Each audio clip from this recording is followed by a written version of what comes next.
Assalamualaikum warahmatullahi wabarakatuh. Assalamualaikum warahmatullahi wabarakatuh. Dan salam sejahtera kepada Karen. Salam. Bila menerima mesej, kita akan kongsikan berkenaan pengalaman pahit sepanjang hidup kita sebelum ini. Saya mengambil masa 2 hari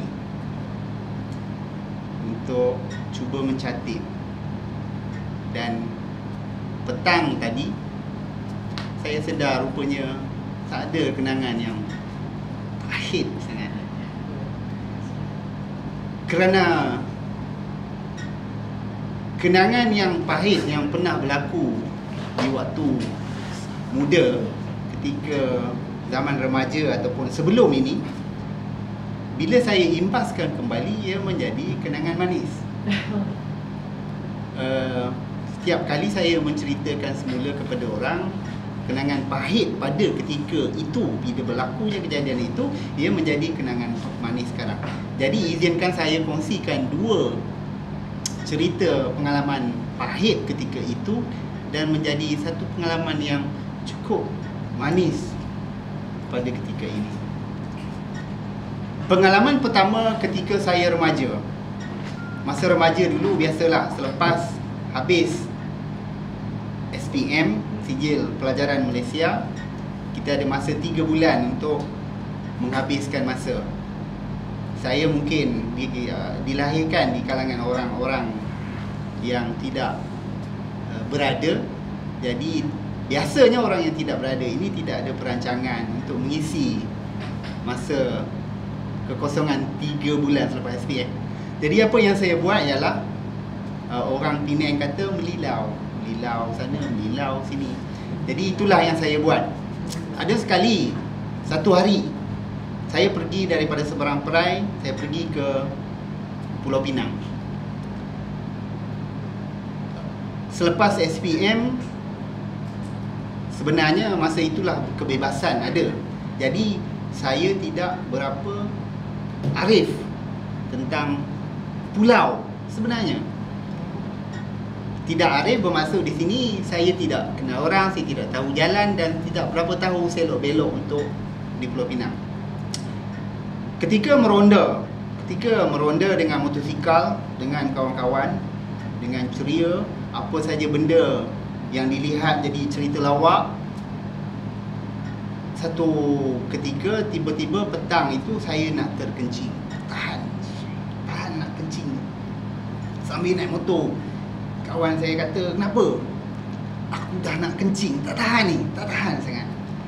Lepas tu kawan kata, kat depan tu ada masjid. Okeylah, kami pun terus, ada 3-4, tak silap saya ada 4 biji motosikal bersama.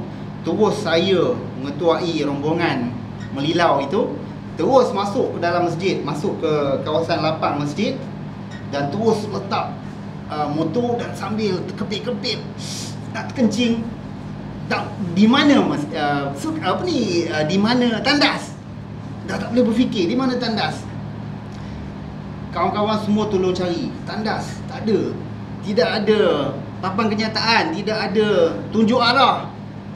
Saya nampak seorang tua dengan tenang, pakaian juga bersih, mukanya cantik, bersih, orang tua.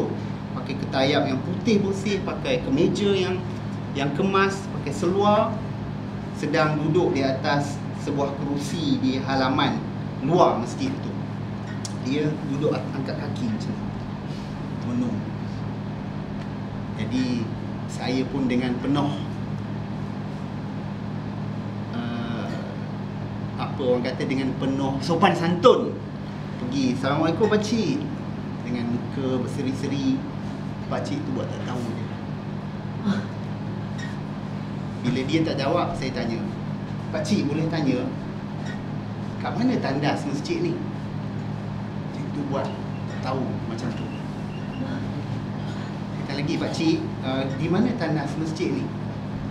Tiba-tiba pakcik tu dengan sambil duduk begitu tangannya, aku tak nak tahu. Saya terus sebenarnya, saya terkencing terus dalam seluar. Saya terkejut.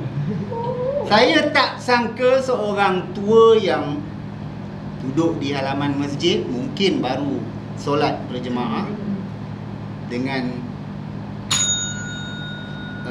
boleh mampu menjawab begitu lantang, menakutkan, yang saya boleh kata sebenarnya kurang hajar. Bagaimana dia sanggup berkata begitu? Saya dengan sopan santun, dia terus menempit. Aku tak nak tahu. Jangan tanya aku.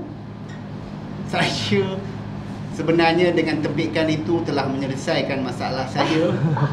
Dan saya telah terkencing. Dan saya basuh dengan kolam air tempat ambil air sembahyang.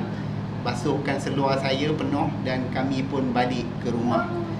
Itulah kenangan pahit yang saya kongsikan, yang saya ingat sampai sekarang. Muka orang tua tu saya tak tahu, dan saya besar keyakinan saya dia menghadapi masalah mental. Sekianlah saja perkongsian saja yang ringkas pada hari ini. Sekian, terima kasih.